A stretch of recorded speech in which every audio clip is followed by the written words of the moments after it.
어느 훌륭한 책에 써져 있는 훌륭한 글귀가 있어서 한번 가지고 와봤습니다. 어떤 마음을 품고 교사를 하는가는 중요한 것 같습니다. 개혁자의 마음을 품고 섬기면 모든 사람들이 다 개혁의 대상이 됩니다. 선생의 마음을 품고 교사를 하면 모든 사람들이 다 가르침의 대상이 됩니다. 경영자의 마음을 품고 교사를 하면 모든 사람들이 다 평가의 대상이 됩니다. 그러나 아버지의 마음을 품고 교사를 하면 모든 사람들이 다 사랑의 대상이 됩니다. 여러분, 이 글귀가 훌륭합니까? 아니면 훌륭합니까? 예, 다른 답은 없습니다. 훌륭합니다. 이 훌륭한 글귀가 써져 있는 훌륭한 책이 어떤 책이냐? 제가 쓴 책입니다. 저도 조금은 인용한 부분도 없지 않아 있고요. 이 글귀에 따르면 가장 마지막 문장이 굉장히 중요하다라고 생각이 되는데, 그러나 영적 부모의 마음을 품고 상대방을 바라보면 그 사람은 사랑의 대상이 된다라고 하는 것이죠. 보통은 우리가 그 대상한테 뭔가가 달렸다라고 생각을 하거든요. 쟤는 싹수가 노래, 쟤는 싹수가 펄에, 얘는 또 배워야 돼, 안 배워도 돼. 그 대상한테 뭔가가 달렸다라고 얘기를 하는데, 이 훌륭한 글귀에 따르면 그 대상을 바라보는 사람의 마음이 어떠한가에 따라서 개혁의 대상이 되기도 하고 평가의 대상이 되기도 하고 가르침의 대상이 되기도 하지만 사랑의 대상이 되기도 한다라고 하는 것이죠. 요즘 주일학교 참 힘들다, 어렵다 이런 얘기들을 되게 많이 합니다. 익산에 있는 교회는 어떤지는 잘 모르겠어요. 제가 있는 이 서울 경기권은요, 지금 주일학교가 사라지는 교회들이 좀 종종 있습니다. 예, 그 정도로 어렵다 이런 얘기들을 되게 많이 하는데요. 그러다 보니까 누구의 책임이냐라고 하는 책임론이 계속해서 고개를 들고 있거든요. 예를 들어서 시대에 뒤떨어진 프로그램 때문이다라고 얘기를 하시는 분들도 있고, 뭐 교회를 가면 좀 재미가 있어야 되는데 재미가 없다 라고 얘기를 하시는 분들도 좀 제법 있습니다. 요즘 애들 이제 설교를 듣는 한 30분도요, 표정들이 어떻느냐면, 특별히 남자애들의 표정들은 재입대하기 직전의 표정이거든요. 뭐 짜증나고 분나고 화나고 이런 표정으로 보고 앉아 있는데, 넷플릭스, 유튜브, 그러니까 영상 보고 앉아 있는 표정들은 어떤 표정들이냐? 다 은혜로운 표정으로 보고 앉아 있습니다. 왜 그러냐면 이 재미이라고 하는 그런 요소이거든요. 그러니까 어떤 분들은 이런 얘기를 해요. 그러니까 요즘 주일학교 다른 거 없어요. 그냥 설교나 공과는 짧게, 그리고 배는 부르게 해주면 됩니다. 그러니까 아이들 떡볶이 사주고 햄버거 사주고 이러면 다 몰려올 거예요. 라고 얘기를 하시는 분들도 제법 있습니다. 그리고 요즘에 이제 코로나가 지나서 주로 나오는 말들인데, 영상을 잘 만들어서 아이들에게 배포를 하면 그러면 아이들이 교회로 다시 돌아오게 될 것이다 라고 그렇게 얘기를 하는데요. 저는 우리 교단인 대한예수교 장로회 합동 측에 소속되어 있는 총회 교육개발원 소속입니다. 예, 거기 보면 여러 영상 자료들을 만들고 이러는 목사님들이 저희 부서 안에 있거든요. 그리고 이분들이 영상 콘텐츠를 만드는 일뿐만 아니라 부차적으로 하는 일들이 뭐냐면, 전국에 계시는 우리 목사님들의 민원 전화를 받는 일이에요. 주로 하시는 말들이 뭐냐, 이 영상 콘텐츠, 그러니까 이 휴대폰 어플 이런 것들을 잘 개발을 해서 좀 배포를 해달라 라고 민원 전화를 굉장히 많이 받는데, 그러다 보니까 우리 부서에 계시는 이 목사님들 중에 원형 탈모가 오시는 분들이 제법 계십니다. 스트레스를 너무 많이 받으셔가지고요. 여러분, 아이들이 숫자가 많이 줄어들고, 그리고 아이들이 우리의 귀를 기울이지 않고 뭐 재미를 느끼지 않는다라고 하는 것이 주일학교의 진짜 위기라고 생각을 하십니까?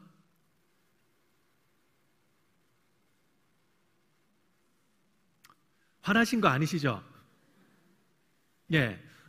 진짜 위기라고 생각하세요? 위기이기 위기인데요. 여러분, 이게 진짜 위기라고 생각을 하시냐고요? 어떻게 생각하십니까? 그렇다면 제가 질문을 좀 바꿔서요, 시대를 주도하는 프로그램을 만들어서 아이들에게 주고, 또 재미를 주고 영상을 잘 만들어서 아이들에게 배포를 하면 진짜 예수님을 따르는 예수님의 제자가 될 수 있겠네요? 어떻게 생각하십니까? 좀 아리송하시죠? 우리들이 가지고 있는 이것이 문제의식이라고 한다면 성경에도 좀 비슷한 문제의식을 가지고 있는 교회가 있을까? 저는 한번 고민을 해봤습니다. 왜냐? 그 교회를 향한 진단과 처방이 무엇인가를 안다면 우리에게도 한번 적용을 해볼 수 있지 않을까라고 하는 생각 때문인 것이죠. 그래서 제가 발견을 했던 교회가 바로 고린도 교회라고 하는 그런 교회입니다. 여러분 아시는 것처럼 고린도 교회는 말도 많고 탈도 굉장히 많았지 않습니까? 서로를 향한 책임 전가로 멍이 들었던 교회고, 오죽했었으면 그랬으면 이 말씀을 통해서 그들에게 뭐라고 얘기를 했습니까? 세상 이방인들도 하지 않는 짓거리를 너네들도 하는구나 라고 얘기를 할 정도로 굉장히 미래가 없었던 그런 교회입니다. 그런데 그 교회를 향한 진단과 처방이 무엇인가를 한번 알아보기를 원합니다. 그것이 뭐냐면 바로 고린도전서 4장 15절 16절 말씀인데요, 제가 한번 읽어드리겠습니다. 그리스도 안에서 1만 스승이 있으되 아버지는 많지 아니하니 그리스도 예수 안에서 내가 복음으로써 너희를 낳았음이라. 그러므로 내가 너희에게 권하노니 너희는 나를 본받는 자가 되라. 여러분, 그 교회를 향한 진단이 뭐였습니까?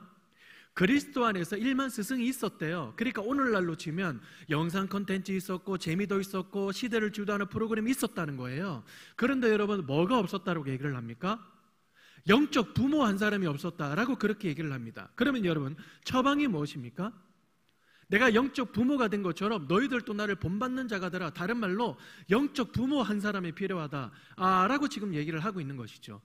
그래서요, 사도 바울이요, 수제자가 한 명 있었습니다. 그 사람 이름이 뭐죠? 성이 디시예요. 디. 예? 어디 디시인지는 잘 모르겠지만 디모데였잖아요. 사도 바울이 디모데를 지칭을 할 때 뭐라고 지칭을 했습니까? 나의 아들이라고 지칭을 했거든요. 피 한 방울 섞이지 않았어요. 친인적 관계도 아니라고요. 그런데 왜 나의 아들이라고 그렇게 지칭을 합니까? 사도 바울의 자기 인식은 확실했어요.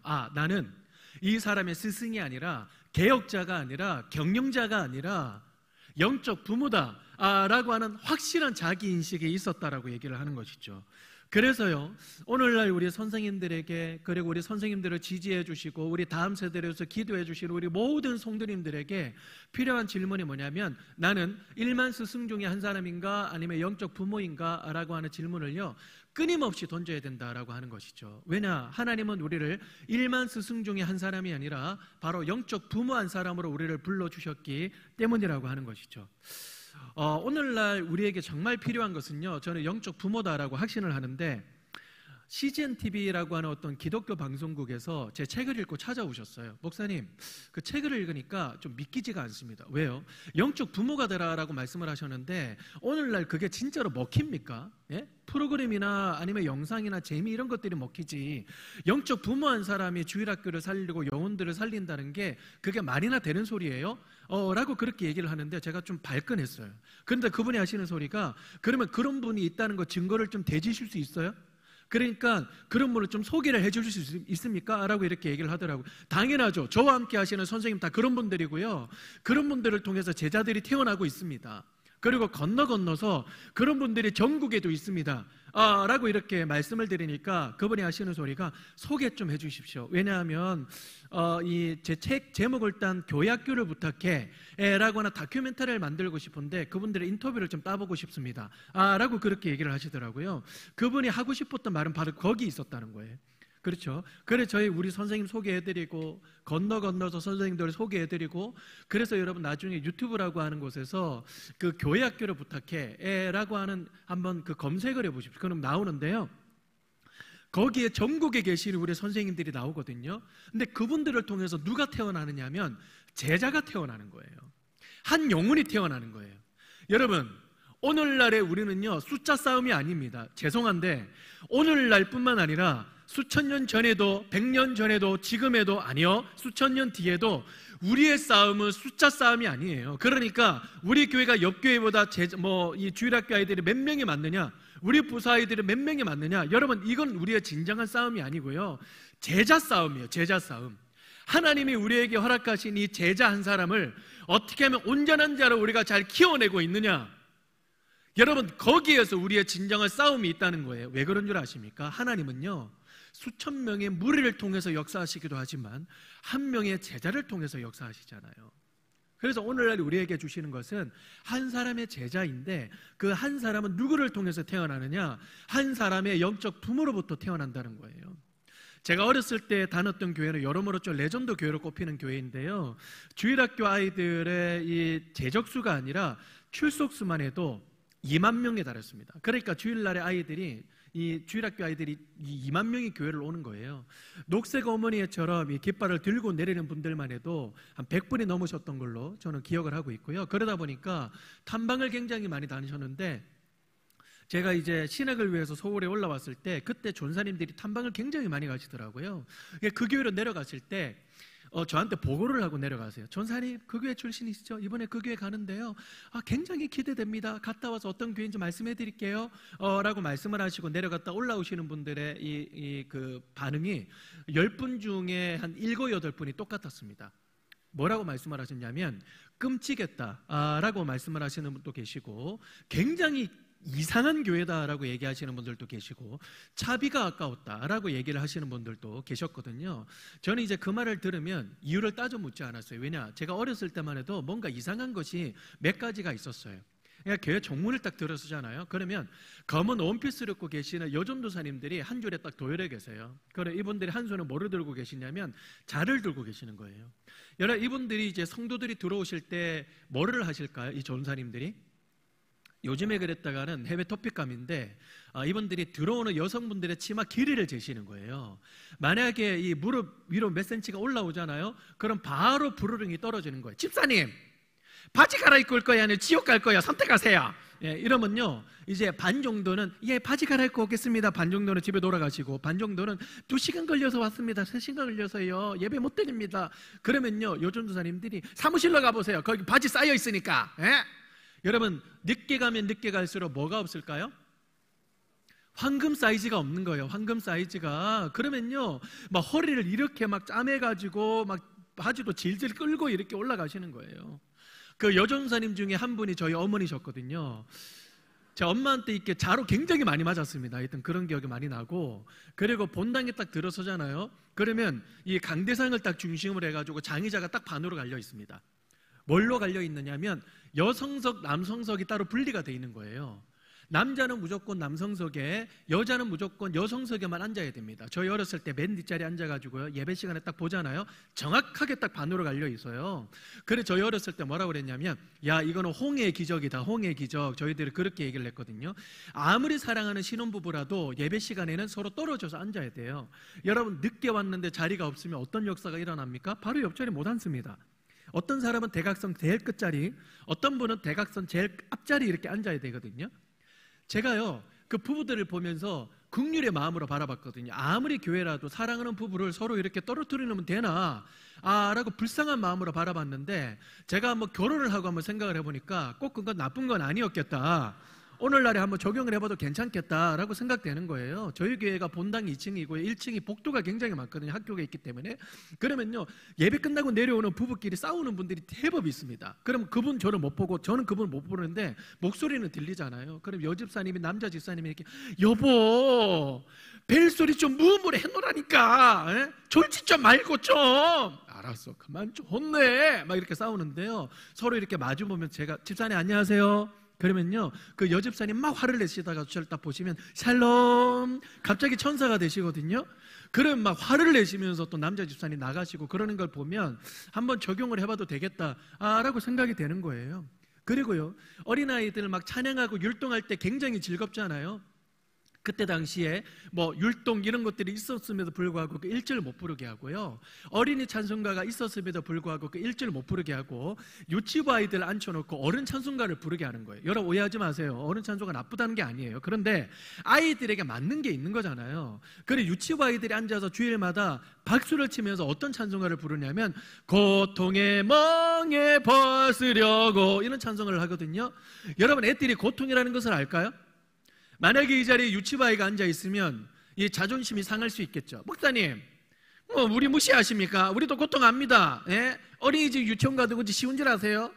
엄마 잔소리 1시간 들어보세요. 귀에서 피가 납니다 그냥. 라고 하면 제가 할 말이 없겠지만, 멍해라는 단어를 알까요? 그리고 이 찬송을 할 때요, 함께 세트처럼 붙여서 하는 찬송가가 있는데, 그게 뭐냐면 무거운 짐을 나홀로 지고 견디다 못해 쓰러질 때. 여러분, 이거 애들에 대한 학대 아닙니까? 애들이 짊어지고 가는 짐이 얼마나 무거웠으면 견디다 못해 쓰러지게 내버려 둡니까? 뭐 유치원 가방에 벽돌을 이고지고 가는 거 만듭니까? 그리고요, 부서별로 명물 선생님들이 한 분이 계셨어요. 뭐 하는 분이냐면 막대기들 들고 부서로 이렇게 돌아다니시는 선생님이 계셨거든요. 그러니까 설교 시간에 떠들거나 장난을 치면요, 가서 애들은 머리를 뻑 하고 내려치시는 선생님이었습니다. 근데 이제 그 막대기가 대나무 막대기인데요, 이 겉은 딱딱한데 안은 비어 있는 거예요. 그러니까요, 머리를 한 대 딱 맞잖아요. 그러면요, 이 머리가 아파서 굴욕이다라는 것도 있는데 소리 때문에 더 굴욕이에요. 머리가 단단하면 단단할수록 더 청아하고 오묘한 소리가 예배 시간 내내 울려 퍼지는 거예요. 그러면요, 저는 전도사 아들이기 때문에 맨 앞자리가 고정석이었거든요. 그러면 뒤에서 땅 하는 소리가 들리면 반사적으로 고개를 싹 돌릴 거 아닙니까? 그러면 양옆에 계시는 우리 선생님들은 특수 교육을 받으신 특수 요원인 줄 알았습니다. 싹 돌리면 앞으로 봐, 싹 돌리면 앞으로 봐, 싹 돌리면 앞으로 봐.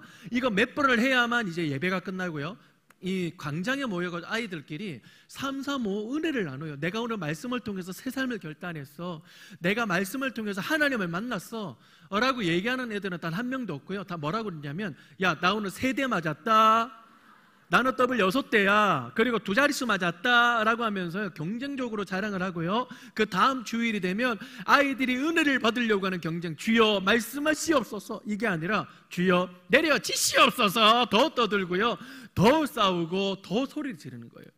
여러분, 이 강경을 1시간 반 내지는 2시간 동안 뒤에 쓰셔가지고 탐방을 하신다고 한번 생각을 해보십시오. 얼마나 끔찍하시겠고 얼마나 이상하시겠어요? 근데 저한테 와서 그런 말씀을 하시는 분들에게 제가 손을 잡고 꼭 잊지 않고 드렸던 말씀이 뭐냐면, 그랬죠, 저도 그랬는데 제가 어렸을 때만 해도 그 교회 하면 부모님이 굉장히 많았어요. 부모님이 굉장히 많았어요. 교회를 간다는 그런 생각이 들기보다도 부모님을 만나러 간다는 그런 생각이 들었거든요. 라고 하면서 제가 소개를 해드렸던 선생님이 한 분이 계시는데, 이 대학교 1학년 여선생님이었습니다. 성도 여러분, 죄송한데 혹시 제가 말이 빠릅니까? 괜찮죠? 제가 말을 느리게 하면요, 오늘 한 5시에 끝날 수도 있습니다. 제가 다시 여쭙겠습니다. 혹시 제가 말이 빠릅니까? 거의 이제 선생님들이 이구동성으로 5시까지는 갈 수 없습니다. 라고 이렇게 소리를 지르시는 것 같은데, 제가 이 말빠르기를 그대로 유지하겠습니다. 그 선생님이요, 대학교 1학년 여선생님이었거든요. 그런데 예배실 크기가 그래도 한 요 정도 됐습니다. 유치부실이. 대각선 제가 제일 끝에 있잖아요. 그러면요, 문 끝에서 문을 빼꼼 열고 제가 들어와요. 그럼 대각선 끝에 여선생님이 딱 저를 발견하자마자 파파파파박 뛰어오세요. 파파파박. 뭔가 범죄인을 쫓느냐, 파파파파 뛰어오세요. 그리고 째려보면서 이렇게 막 달려오시는데, 그러면 제 손을 팍 하고 낚아채시면서 첫 마디가 뭐냐면, 서건아, 너 어찌 됐어? 그리고 부산분이었기 때문에 사투리로 네 우예됐노?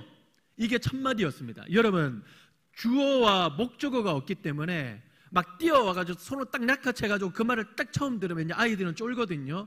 그럼 막 이실직고 하기도 하고 자기의 죄를, 범죄를 막 직고 하기도 하고 막 그러는데, 저는 이제 자존심이 있으니까 뭐가요? 라고 이렇게 여쭤보면, 야, 네 지난주에 그 기도해달라 그랬잖아, 어떻게 됐어? 빨리 얘기해봐, 빨리 얘기해봐. 마치 이 청약 발표를 앞두고 있는 그런 사람처럼 너무나 지금 난리가 난 거예요. 그래가지고 제가 무슨 기도요? 그러니까 하시는 말씀이, 지난주에 너희 엄마 아프다고 기도해달라 그랬잖아, 어떻게 됐어? 기도 부탁한 거는 까바득히 잊어버렸는데 엄마가 낳은 거는 팩트잖아요.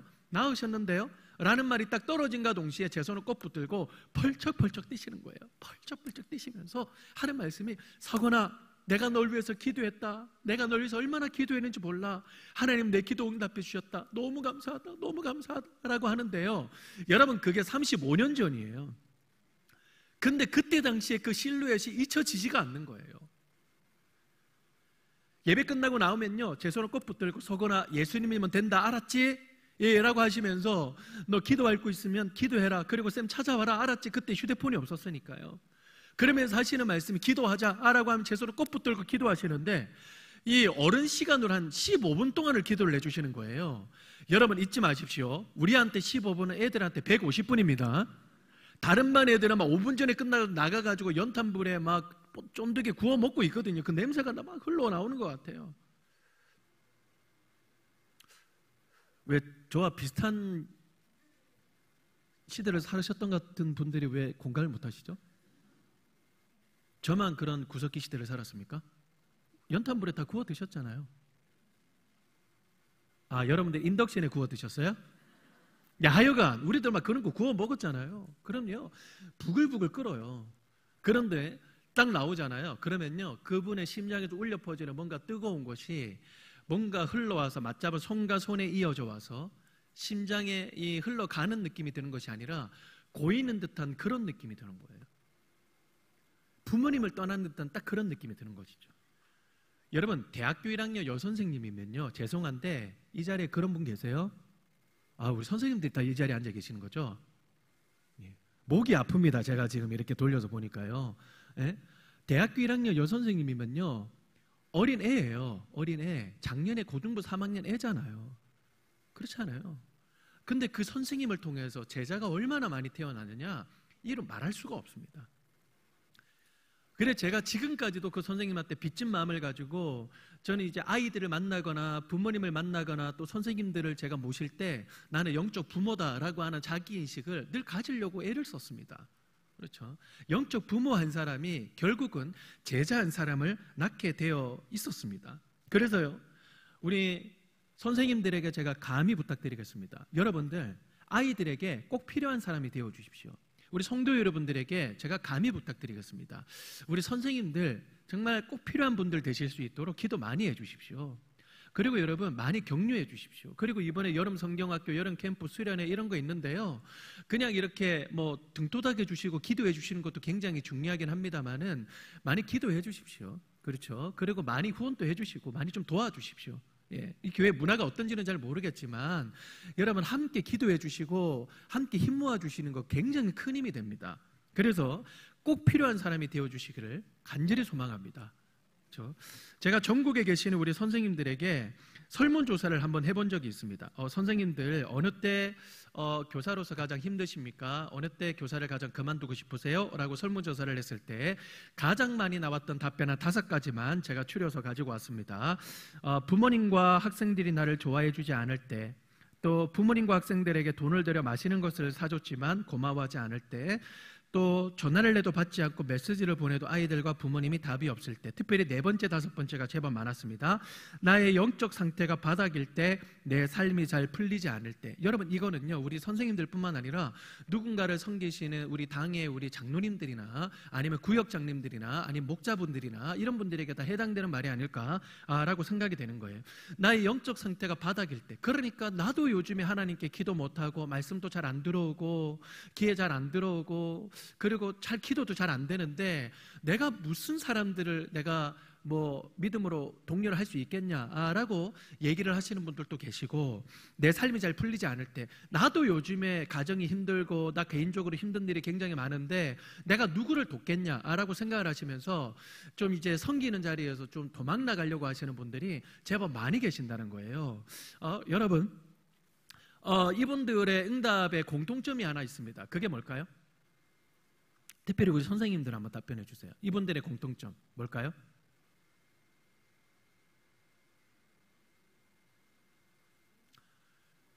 대답 안 하시니까 제가 준비한 상품을 드리겠습니다. 문화상품권 10만 원. 네. 담을 수 있는 봉투를 드릴게요. 뭐 100만 원도 담을 수 있고. 바로 그냥 분위기 확 죽어버리네요. 모든 초점이 다 어디에 맞춰져 있냐면 섬기는 본인 자신에게 초점이 다 맞춰져 있잖아요. 왜 이렇게 대우를 안 해주고 나는 왜 이렇게 피곤하지? 나는 왜 이렇게 어렵지? 그리고 나는 믿음도 아직 많이 부족한데 나는 뭐 할 수 있을까? 모든 초점이 어디에 맞춰져 있냐면 바로 섬기는 분 본인 자신에게 맞춰져 있잖아요. 그런데요, 어느 영성학자가 예수님의 이 사역에 대해서 연구를 해봤을 때 비밀이 있더래요. 그게 뭐냐 하니까 딱 한 문장으로 요약을 할 수 있는데, 예수님의 모든 사역의 비밀은 바로 자기 자신에게 초점이 맞춰져 있는 것이 아니라 본인이 섬기는 그 사람들의 진정한 필요에 초점이 맞춰져 있더라 라고 그렇게 얘기를 하더라고요. 그러니까 나는 어떻게 하면 무리들에게 인기를 끌 수 있을까 라고 생각을 하신 것도 아니고, 나는 어떻게 하면 덜 피곤할 수 있을까 라고 생각을 하신 것이 아니라, 나는 어떻게 하면 이 사람들에게 복음을 전할 수 있을까, 그들의 진정한 필요에 나는 노력을 할 수 있을까라고 생각을 하셨다는 거예요. 그러니까요, 무리를 향해서 복음을 전했잖아요. 여러분, 그 무리 안에는요, 예수님 말씀 잘 들었던 사람들만 있었습니까? 어떻게 하면 예수님을 함정에 빠뜨릴 수 있을까? 라고 생각하는 사람들도 있었고요. 그리고 어떻게 하면 예수님을 좀 힘들게 만들 수 있을까라고 생각하는 사람들도 있었습니다. 그럼에도 불구하고 예수님의 모든 사역의 초점이 그들에게 진정한 필요, 그러니까 복음, 거기에 맞춰 있었다라고 그렇게 하는 것이죠. 여러분, 누군가를 섬기는 사람들은요, 자기에게 맞추지 않고 이 예수님처럼 진정한 그 어떤 그 상대의 필요, 거기에 맞추는 것이 굉장히 필요합니다. 제가 이 대구에 집회가 있어가지고 서울 그 KTX를 타고 내려가기 직전이었거든요. 근데 보통은 이제 장거리 기간 동안 이 KTX를 타고 내려갈 때 초미의 관심사가 있습니다. 그게 뭐냐면 내 옆에 누가 앉을 것이냐, 이게 초미의 관심사예요. 제가 솔직히 말씀을 드리면 내 옆에 제 또래의 저보다 덩치가 훨씬 크신 남성분은 안 앉으셨으면 좋겠다 라고 하는 것이 솔직한 바람이에요. 다 그런 건 아닌데요, 이 데이터상으로 놓고 보면 그런 분들일수록 미묘한 신경전이 있습니다. 그러니까 팔걸이를 누가 먼저 점령을 할 것이냐 라고는 신경전이 있고요. 다리를 쩍 벌리고 가시는 분들이 이제 쩍벌남이라고 말을 하거든요. 이리 쭉 벌리고 가시면요, 상대방이 저는 쭈그리가 돼서 가야 돼요. 2시간 반 동안. 그러면 굉장히 피곤해요. 그날 주일이었는데요, 가서 바로 설교를 해야 되는 지금 같은 시간이었거든요. 그러면요, 한 10분 좀 자고 들어가야 돼요. 너무 피곤하니까. 그런데 안 그랬으면 좋겠다라고 했는데 당일날 딱 보니까요, 정반대의 분들이 딱 앉으시더라고요. 저보다 덩치가 훨씬 크신 분이고 정장을 입으셨는데 남성분이 딱 앉으시자마자 제가 먼저 팔걸이에 팔을 걸고 있었거든요. 앉으시자마자 저의 팔을 딱 밀어내시더라고요. 그래서 먼저 점령을 하시는데 기분이 살짝 나쁜데 더 나쁜 건 뭐냐면 다리를 쫙 하고 벌리시더라고요. 그래서 제가 쭈그리가 돼서 쫙 가고 있었습니다. 더 심각한 건 뭐였냐면 그분이 담배를 태우시는 분이신가 봐요. 담배 냄새가 계속 저의 코를 때리는 거예요. 곧 있으면 제가 설교해야 되거든요. 그러니까 여러분, 제가 얼마나 마음이 답답했겠습니까? 그런데 이분이요, 이 노트북 같은 이 패드 같은 걸 딱 열더니 드라마를 한 편을 보시는데 이 헤드폰을 쓰고 보시는 거예요. 근데 그 드라마가 어떤 드라마냐면 더 글로리라고 하는 복수하는 드라마입니다. 근데 헤드폰을 쓰셨는데 이분이 귀가 안 좋으셨는지 이 젊으신 분인데 이 볼륨을 이빠이가 아니고 볼륨을 제대로 올려가지고 들으시는 거예요. 그러니까 옆에 앉은 저는요, 이 팔이 밀려나갔죠. 쭈그리가 되어서 이 겸손하게 무릎을 딱 치고 이렇게 가고 있죠. 담배 냄새 계속 제 코를 때리고 있죠. 그리고 계속 볼륨이 저에게 뭐라고 그러냐면 드라마에서 클라이막스를 들으시나 봐요. 죽어! 너 죽으라고! 막 이런 소리가 들리는 거예요. 그러니까 제가 너무 마음이 불편해가지고 주님, 제가 어떻게 하면 좋겠습니까? 라고 기도하면서 내려가는데 주님이 저에게 하나의 지혜를 주시는 것 같아요. 가다가 성경을 읽으면서 내려가라 라는 그런 지혜를 주셔가지고 순종을 했습니다. 알겠습니다. 그래서 제가 이번에 톡톡 쳐가지고 죄송한데 저 위에서 좀 꺼내겠습니다. 굳이 제가 일어나는 이분 그 다리를 밀어내고 굳이 제가 일어나가지고 막 성경을 천장에서 이렇게 막 꺼내가지고 이렇게 하는, 계속 그 사람이 저에게 눈치를 주더라고요. 이 사람 뭐야 그러면서 막 이렇게 성경을 보면서 이상한 사람 아니야? 막 이렇게 막 계속 보시더라고요. 성경을 계속 보고 내려가고 있었습니다. 근데 때마침 제가 읽었던 성경 구절이 어떤 구절이냐면 바로 우리 본문 말씀이에요. 요한복음 13장 1절 말씀이거든요. 예수께서 유월절 전에 이 세상을 떠나 이 아버지께로 돌아가실 때가 이런 줄 아시고 자기 사람들을 사랑하시되 끝까지 사랑하시니라 라는 구절이 딱 있는 거예요. 제가 딱 그 구절을 보자마자 눈물이 주르륵 흐르는데 나중에는 고장난 수도꼭지처럼 컬컬컬컬 흐르는 거예요. 그리고 나중에는요, 여러분, 너무 울면 이 숨이 얽히는 거 여러분 아세요? 들숨과 날숨이 얽히는 거 여러분 아세요? 막 이러는 게 있습니다. 계속 이렇게 막 울고 있으니까 더 심각한 사람 누구냐면 제 옆에 앉은 그 남자입니다. 갑자기 전에 벌떡 일어나더니 성경책을 딱 펼치고요, 눈물을 쭈르륵 흐르더니 나중에는 고장난 수도꼭지도 눈물을 칼칼 흐르는데 숨이 얽히고 막 지금 호흡이 안 되잖아요. 그러니까 이분이 막 드라마를 보면서 옆에 살짝 이렇게 보는 게 느껴지더라고요. 이렇게 느껴지더라고요. 그러니까 제가 너무 울고 있으니까 그분이 겸손하게 노트북 같은 그 패드를 딱 덮더라고요. 그리고 겸손하게 헤드폰을 딱 빼더라고요. 그리고 더 신실하게 그 등받이에 등을 딱 붙이더라고요. 더 경건하게 이 목바지에 목을 딱 붙이면서 자면서 내려가시더라고요. 그래서 마음속으로 하나님께 이렇게 제가 감사를 드렸습니다. 주님, 제가 말씀으로 무찔렀나이다 라고 제가 이렇게 고백을 했는데, 제가 왜 울었을까요? 예수께서 유월절 전에 이 세상을 떠나 아버지께로 돌아가실 때 그 그 때를 아셨대요. 여러분, 그 때가 어떤 때입니까? 곧 있으면 로마 병사들에게 잡혀져가지고 사람들에게 수모를 당하고 매맞음을 당하고 침뱉음을 당하고 욕을 듣고 해초리를 맞고 나중에는 기둥 하나를 들고 골고다리 올라가서 못 박기 직전이라는 거 예수님 다 아셨다는 거예요. 여러분, 우리는 모르기는 모르되 그 고난의 길이 얼마나 정말 고통스러운 길이라는 걸 알면 그 길 절대로 못 걸어가요. 우리는 다른 사람한테 욕 한 번 들어보는 것도 굉장히 수치스럽잖아요.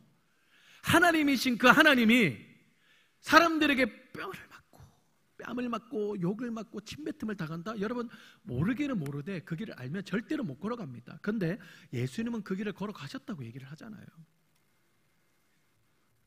우리는 절대로 그 길을 못 걸어갑니다. 우리 선생님 중에 남자분이 혹시 계십니까? 대각선 제일 끝에 우리 남자 선생님 계시는데, 선생님 혹시 군대 다녀오셨어요? 군대 어디 갔다 오셨습니까? 후방 다녀오셨어요? 왜 그렇게 자신 없게 그렇게, 예? 아, 전방 다녀오셨어요? 아, 예. 혹시 그 군대 제대하시고 다시 끌려가는 악몽을 꾸셨어요? 아니면 꾸셨어요? 협조하세요? 꾸셨죠? 왜 꾸셨다고 생각하십니까?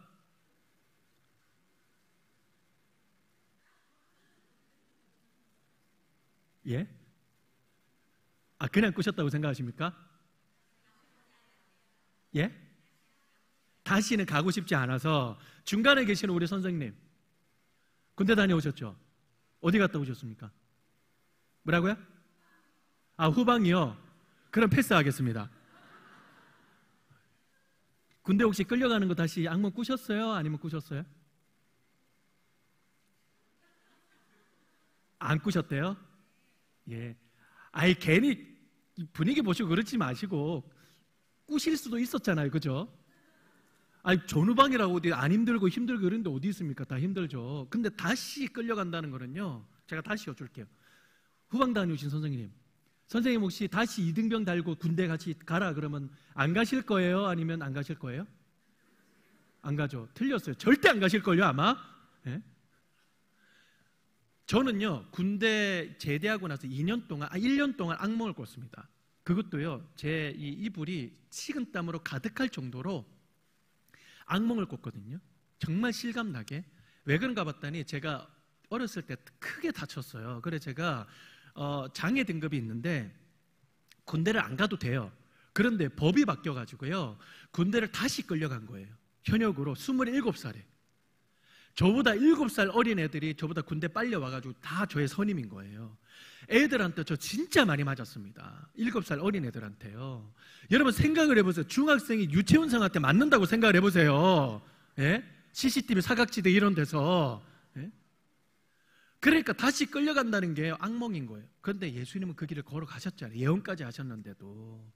여러분 왜 가셨을까요? 그 십자가의 길이 꼭 필요한 길이기 때문에 모든 초점이 다 본인이 섬기는 그 영혼들에게 초점이 맞춰져 있잖아요. 그리고 자기 사람들을 사랑하셨대요. 여러분 자기 사람들 좁혀보면요, 어떤 사람들입니까? 다 말 잘 듣는 그런 엘리트들이었습니까? 아니죠. 12명의 그 제자들은 다 자기를 버리고 도망갈 사람이고요, 그 중에 한 사람은 예수님을 팔아넘길 사람이에요. 여러분 가룟 유다가 예수님을 얼마에 팔아넘겼죠? 은 30세계를 팔아넘겼잖아요. 여러분 그 금액이 어떤 금액이냐면요, 하인이 짐승한테 맞아가지고 죽었을 때 그 주인한테 갚아주는 배상 금액이에요. 여러분 이게 무슨 뜻이냐, 자기의 스승을 노예만 또 못한 취급을 하는 거예요. 지금 수제자였던 그 베드로는 어떤 사람이었습니까? 부인하고 조주까지 했습니다. 여러분 저 같으면요, 그런 사람들 위해서 못 죽어요. 왜 죽습니까? 예? 제가 바보입니까? 그리고요, 그냥 이제 못 죽어도 정말 한번 내가 손때를 한번 봐줬을 거예요. 너네들 한번 제대로 한번 맞아볼래? 그러면서 엄청 제가, 예? 아주 때려 잡았을 겁니다. 3년 동안 그렇게 사랑을 퍼부었는데, 그런데 예수님은 끝까지 사랑하시니라 라고 그렇게 말씀하시지 않습니까? 왜 그렇습니까?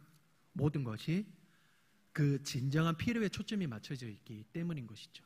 그래서 여러분 요한복음 17장 보세요. 예수님 기도하는 장면이 계속 흘러나오죠. 여러분 기도하는 모든 초점이 다 어디에 맞춰져 있습니까? 어디에 맞춰져 있어요? 본인이 섬기는 그 제자들의 진정한 필요의 초점이 맞춰져 있습니다.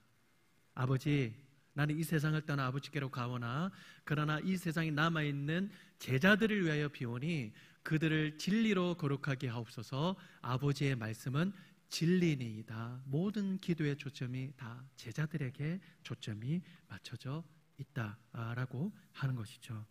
그래서 저는요, 제가 간곡하게 부탁을 드리는 것은 꼭 필요한 사람이 되어주십시오. 아이들에게 꼭 필요한 사람 되어주십시오. 이번 여름 수련회 기간 동안, 여름 성경학교 기간 동안, 그리고 여름 무슨 학교 기간 동안 진정으로 하나님 아버지의 사랑을 만날 수 있도록 모든 초점이 그들의 진정한 초점에 맞춰져 있을 때요, 그들을 볼 때 긍휼의 마음이 들지 않을까요? 그렇죠? 그들을 볼 때 진정으로 사랑하는 마음이 샘솟지 않겠습니까? 그렇잖아요.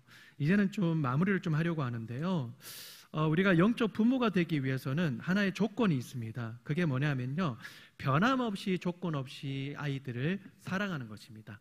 변함없이 조건 없이 아이들을 사랑하는 거예요. 우리 모든 성도님들 저 한번 보세요. 여러분들은 혹시 여러분들의 하여튼 누군가를 섬기는 사람이나 제자들을 변함없이 조건 없이 사랑할 수 있습니까? 2층에 계시는 분들도요. 제가 여쭤볼 테니까요, 속으로만 아멘하시기를 바랍니다. 속으로만, 입 밖으로 내시지 마시기를 바랍니다. 피차 민망하니까요. 여러분들은 다음 세대나 아이들을 변함없이 조건 없이 사랑할 수 있습니까? 아멘 안 해주셔서 감사해요. 여러분들은 어떠실지는 모르겠지만 저는요, 불가능해요. 왜냐, 저는 소속사가 SM 소속사거든요. 스몰 마인드. 굉장히 마음이 소심합니다. 어느 때는 막 천하를 품을 것처럼 마음이 넓다가도 어느 때는 바늘 하나 꽂을 데 없을 만큼 소심해지는 게 제 마음이거든요. 부모님들도요, 때로는 자식들이 밉거나 싫을 때가 있습니까? 아니면 없습니까? 있으시죠? 어떤 부모님은 저한테 그러더라고요. 아유, 내 자식을 그냥 당근에 팔아버리고 싶어요 라고 얘기하시는 분도 계시고, 무료 나눔 해버리고 싶습니다 그냥, 예? 라고 얘기하시는 분들도 계시거든요. 근데 피 한 방울 섞이지 않은 이 제자를 변함없이 조건 없이 사랑한다고요? 저는 불가능하다라고 생각을 합니다. 딜레마죠. 아니, 영적 부모가 되기 위해서는 변함없이 조건 없이 사랑해야 된다면서, 근데 불가능하다 그러면 이거 어떻게 이해를 해야 됩니까? 라고 생각을 하신다면 선지자 한 분을 소개를 해드리고 제가 마치려고 합니다. 바로 요나라고 하는 선지자인데, 아시는 것처럼 선지자는 하나님이 복음 전해라 라고 하면 복음 전해야 되는 사람이에요. 근데 요나는 니느웨로 가서 복음 전해라 라고 하는데 정반대인 다시스로 도망을 갔습니다. 여러분, 옆 동네로 갈 수도 있고요, 아니면 다른 곳에 숨을 수도 있고요, 그냥 가기 싫은데요 버팅길 수도 있어요. 그런데 왜 꼭 굳이 반대 방향으로 도망을 갔을까요? 하나님을 향한 저항이에요. 저 절대로 가기 싫습니다. 왜? 니느웨 사람들은요, 잔인하기로 유명한 사람들이었고 자기네 나라 민족 사람들을 괴롭혔던 사람들이기 때문에 복음을 듣고 변화될 사람들이 아니라 그 사람들은 좀 본때를 맛봐야 되는 사람입니다 라고 하는 시위하는 마음으로 아마 반대 방향으로 간 것 같아요. 성경에는 나오지 않아요. 그건 저의 추측입니다. 하나님께 잡혀가지고 칙살나게 고생을 하고 니느웨 성으로 끌려왔어요. 복음을 전했죠. 그런데요, 성신성의껏 복음을 전한 것 같지가 않아요. 예수 천당 불신지옥 이라고 한 것 같지가 않고요, 그냥 성심성의 없이 그냥 건성건성 불신지옥, 김밥 천국, 알바 천국이나 그렇게 하지는 않았지만 정말 건성건성한 것 같다고요. 근데 자기의 기도와는 정반대로 막 흘러가잖아요. 사람들이 막 변화되고 회개하고 국가적으로도 막 회개가 선포되고 막 그러니까요, 이 사람이 기뻤어야 될 것 같은데 뭔가 마음이 불편했을 것 같아요. 그런데 그 다음날 아침에 일어나 보니까 이 자기의 햇빛을 가려주는 박농쿨이 벌레가 갉아먹었습니다. 갑자기 막 감정이 팍 하고 터졌어요. 뭐라고 고백을 했습니까? 죽여주십시오 라고 얘기했거든요. 이 말은 뭐냐면, 저 이레베도 선지자예요. 예? 선지자예요.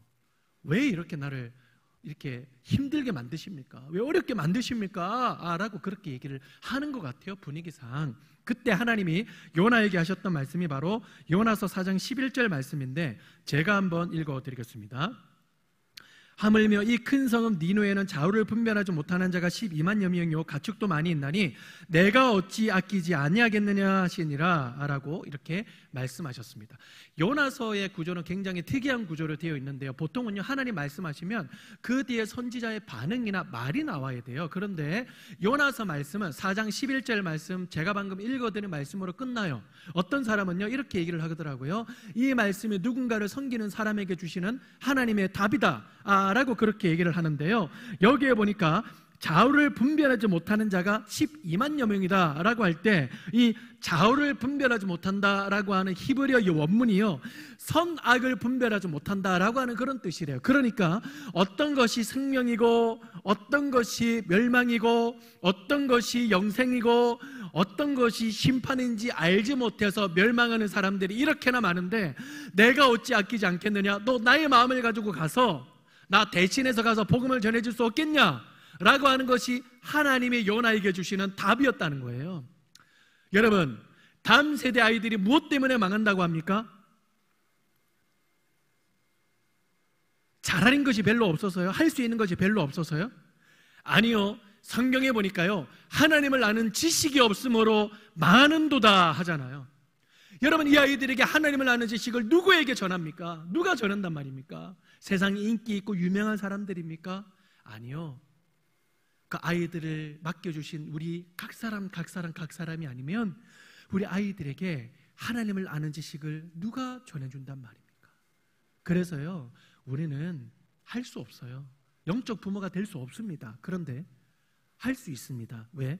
진정한 영적 부모이신 하나님 아버지의 마음이 기름 부음 바 될 때, 그때서야 우리들은요 아이들과 우리 자녀들과 우리 손녀 손주들에게 진정한 영적 부모로서 설 수 있다라고 하는 거예요. 아까 선생님 소개를 해드렸는데, 제가 어렸을 때 뭐 새벽 예배, 수요 예배, 뭐 금요 철야 예배, 금요일 주일 오전 예배, 뭐 오후 예배, 저녁 예배, 부흥회 예배, 저는 정말 신실하게 자원하는 마음으로 엄마에게 끌려다녔거든요.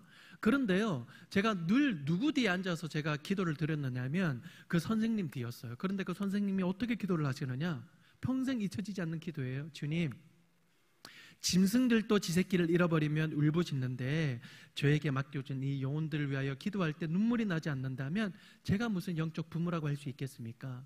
주님, 저는 연수한 청년입니다. 그러나 하나님께서 그 마음을 부어주신다면 하나님, 저 영적 어미로 아이들에게 서고 싶습니다. 도와주십시오.